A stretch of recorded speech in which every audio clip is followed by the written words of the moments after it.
Hey, what's going on, guys? It's Sam or XJaws, and today I'm bringing you guys a team deathmatch gameplay on the map Kowloon. And today I'd like to talk to you guys a little bit about this map specifically, but also the First Strike DLC as a whole. Now that I have put a little bit more time into it, I have spent about an hour after school playing this DLC a little bit more. I am running on 0 hours of sleep in the past 40-ish hours, so I might sound a little bit tired, but I do it all in the name of running a YouTube channel.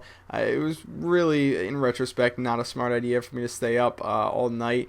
It was more like excitement for the Black Ops map pack, and I know there are much better things in life to get excited about, but this game's gotten pretty stale, so I was hoping for something really good with this map pack. And even though I knew the map pack wouldn't be coming out until like 5 a.m. Eastern Standard Time, I just decided to stay up because I felt like it and I felt like my body could handle it, and I guess I am handling it relatively well. I got a couple more hours to go until I can go to bed without completely ruining my sleep schedule, but we'll see how that goes. So anyway, Kowloon, I talked a little bit about this in my Berlin Wall Team Deathmatch commentary, and my opinion on it still stands. Unfortunately, it doesn't seem like I'm going to be proven wrong in that this is a really choppy map to play.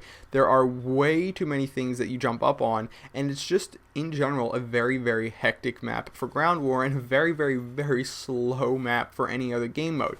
The thing is that it seems to have way too many nooks and crannies for people to hide in for, a 6 versus 6, let alone a 4 versus 4 game mode if, any team tactical players are out there. But what it just leads to is really slow-paced gameplay. And when you're playing ground war, it seems like everybody's all over the place. Now, this might seem like a contradiction to a lot of you guys, but it's really not, because of the fact that this map, even though it is so big, because it really is a big map, it might seem small, but the thing is there's just too many buildings, too many windowsills to look out of, too many stairways, and it's, again, a very hectic map. And what that leads to is very fast-paced game mode when you have a lot of people on the map and people can find each other. People are constantly dying and running forward, but then it leads to very slow-paced game modes if you don't have enough people on the map, and then everybody's struggling to find each other. And if you don't have any action going on, if you have people on all different little corners and, again, nooks and crannies of the map, things aren't going to move along. And that's what I noticed when I played regular team deathmatch on this map,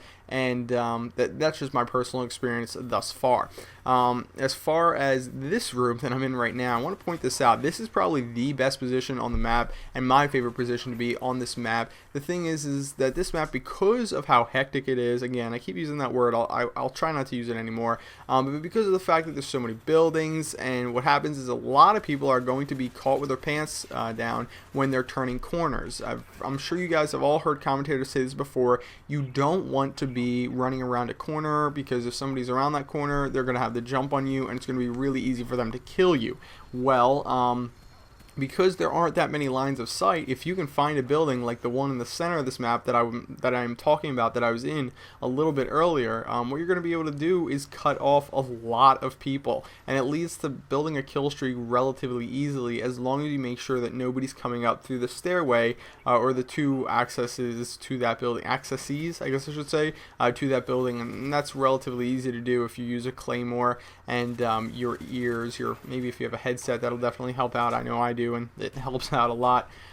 For this map weapon selection, I went with the AK-47. I tested out some of the longer range assault rifles, the more defensive ones such as the Galil and the Commando, and I also tried out some submachine guns such as the Spectre and the AK-74U. And what I found is that out of, I believe, the 5 or 6 games that I've played on this map, I found the most success with, I almost said the most sex, I've found the most success with the AK-47 with this class that I'm using right now. I've talked a little bit about this class that I'm using right now before. It's sort of like a best of both worlds sort of situation. I've said it before, I'll say it again. The AK-47 is one of the most versatile assault rifles in this game, and by that I mean that you can sort of play it as a really aggressive, almost submachine gun-esque role if you use it correctly. And one of the ways to use it correctly and make it a much more aggressive, or at at least the weapon that can cater to aggressive styles, is to put on steady aim on your class, especially steady aim pro.